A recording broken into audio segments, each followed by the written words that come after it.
Almost every story I think that I've ever heard at Raconteurs is told in the first person, which is there are probably good reasons for that. But I sort of wonder if first person stories are just naturally thought to be extemporaneous and not prepared. So what I thought I might do tonight is tell a story in the third person and see how that plays out. It may be a total disaster. This is not a totally ridiculous narrative stance because this story, whilst true, didn't actually happen to me. It was the sort of circumstances were told to me by a friend of mine who has a horse farm or a stable. They raise horses. So they sort of described the life of a person who raises horses, and this is part of the life of raising horses. So I thought I would tell it to you as a story, but in the third person. So here we go. So horses are large, big, heavy. This fact is so obvious that it goes without saying, also without thinking, when most people think about horses, especially their own horse.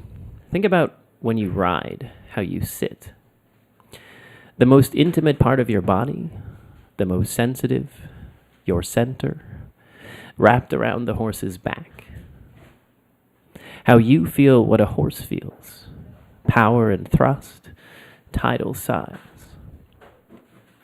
It's a simple thing, how you sit on your mount for a ride, but you connect to your horse the same way you connect to your partner, almost. This is simple, but also herein the special connection between horse and rider.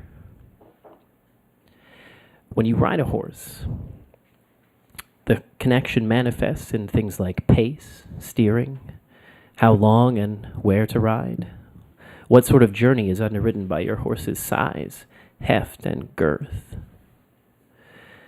Because a horse really takes you wherever it wants to go. You kid yourself in thinking otherwise. Think of how large your horse is. And so from this comes a sense of voluntariness or connection. Can I somehow reduce? It's totally random. Okay.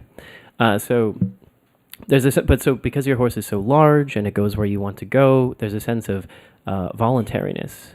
Like your horse looks at you and sees affection, deems you sort of as an equal, worthy of some crude animal trust, right? And this is a good feeling, one that I enjoy thinking that the horse also feels. And not just my horse, but any horse that gets ridden and stabled at day's end. So something else about the horse's size, most people don't think about until their horse is getting quite old, nearing its end. Because it turns out you can't just let a horse die naturally. You've heard of dead weight? So a dead horse, just a regular adult, can weigh almost 1,000 pounds. And so if you let a horse just die in its stable, you have two options, basically. One, you can butcher the horse where it lies and take the pieces out. Or you can take apart your stable enough to fit through a forklift or a small crane. Even worse, if your horse happens to die way out in its pasture in an area that's inaccessible to large digging machines. So the preferable alternative turns out to be euthanasia, which most equestrians think of as a kind of tribute, the awfulness.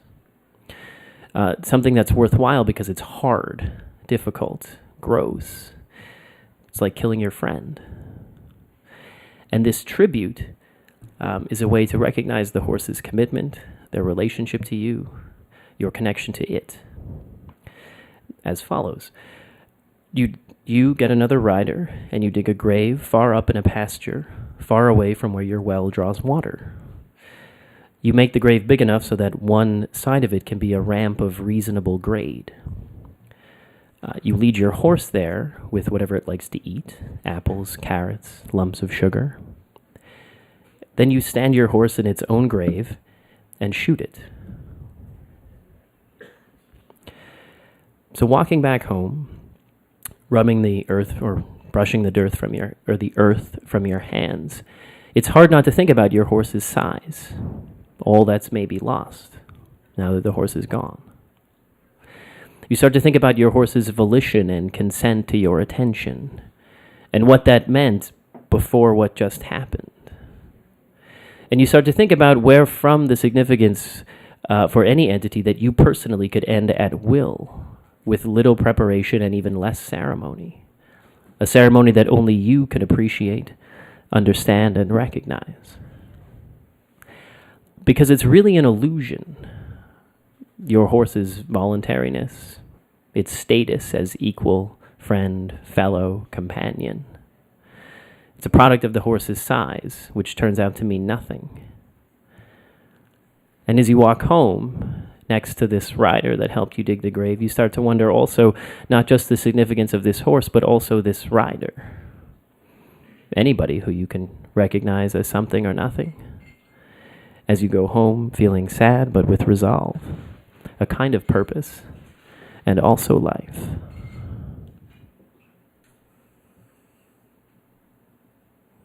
That's the end of the story.